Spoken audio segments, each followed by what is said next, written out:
and I blooded him up. Good footage. That's on Brian's channel actually. Christmas night we did the deal. Then we did the dog collar match. The dog collar match was the night of Jerry Lawler and David Flair. And okay, yeah. Yes, I got fired before the main event come along. I didn't even get to see the match. So because of this dog collar match, oh my God. So here we are, the biggest house I'd ever seen. Well, I ain't gonna say ever seen. It's the biggest house I'd seen since the late 80s when the Fabulous Ones and the Sheep Herders sold out the fairgrounds. Yeah. The television show that morning, David Flair, and you talk about a kid who needs to learn a wrist lock from a wristwatch. Jesus Christ, he's Ric Flair's son and he can't wrestle. What the hell is that? Whole other story. But, so David's in town. We do a Friday night show, and I get to work with David. Found out he can't work. I didn't get to see him work with Lawler because I got fired, which I'm getting to. And so me and Bart are out there. The television show that Saturday morning, Athena and I had a spot. I haven't seen it in years. Brian, if you hear this, find me that interview. I'd love to see it. And not only my interview, but I'd love to see what a mark moment it was for Hot Rod Biggs, because I got to watch my interview with Athena, which was awesome in its own right, because here I am with the pretty lady on the big TV show going into the big card at the big arena. It was Super Bowl time again.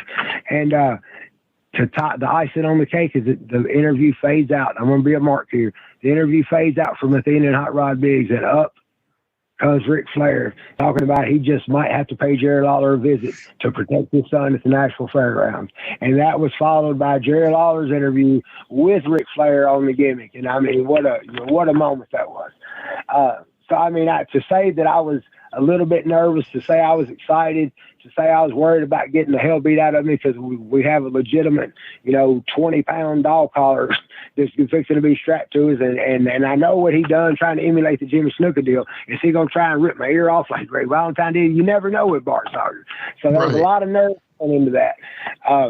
And I would say this, every single movement we made, I don't give a damn if I was trying to powder and if I was shooting him into the ropes.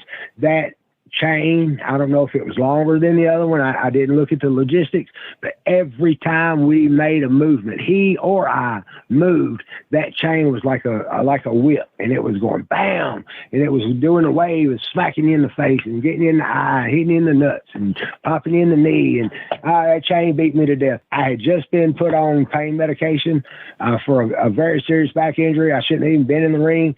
I was so beat up the next day. I was so beat up that my medication was at the bottom of the stairs.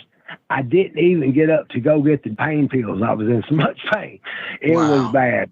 It was that's the worst I ever, to not be injured, to just be sore from a match. Nothing compares to that dog collar match.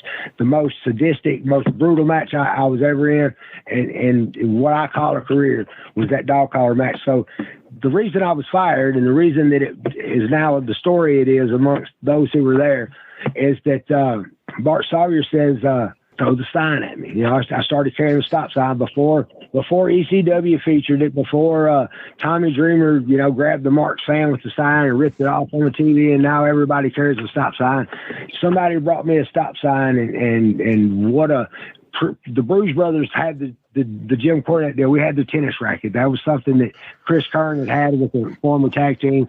I didn't like the idea of it, just like I didn't like the idea of the suit that mimicked the Big Boss Man. But man, was I wrong again, because that tennis racket sounded like a shotgun, and we got a lot of heat off of it.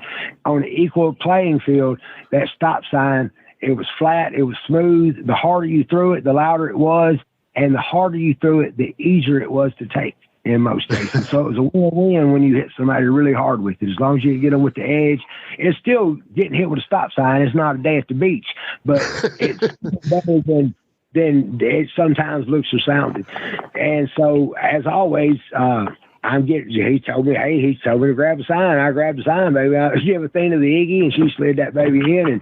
And when I turned around, I felt the chain hit me in the back. So I knew he moved, but I didn't know where he moved to. And when I turned around, he is sitting on his ass is on the top turnbuckle. His feet are on the second rope.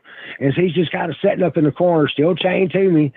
And so I took 2 steps and slung that stop sign at him, flat, hard as I could throw it. What does Bart Sawyer do? He's Bart Sawyer. He's going to do exactly the opposite of what you think he's going to do. He puts his head down and sells backwards.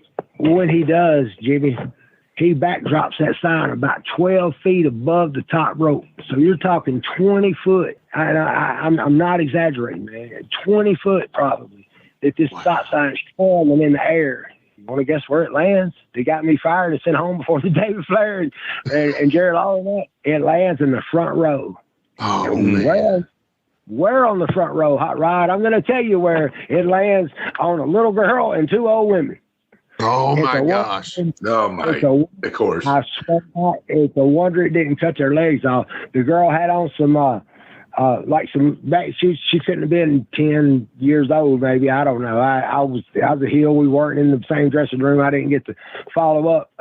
Well, actually, I didn't get to even change clothes. I got thrown out of the building. Oh, man. Our apprentice comes by and says, "You get the hell out of my ring now." And the first time he'd ever said anything derogatory to me, and I'm like, I didn't do it.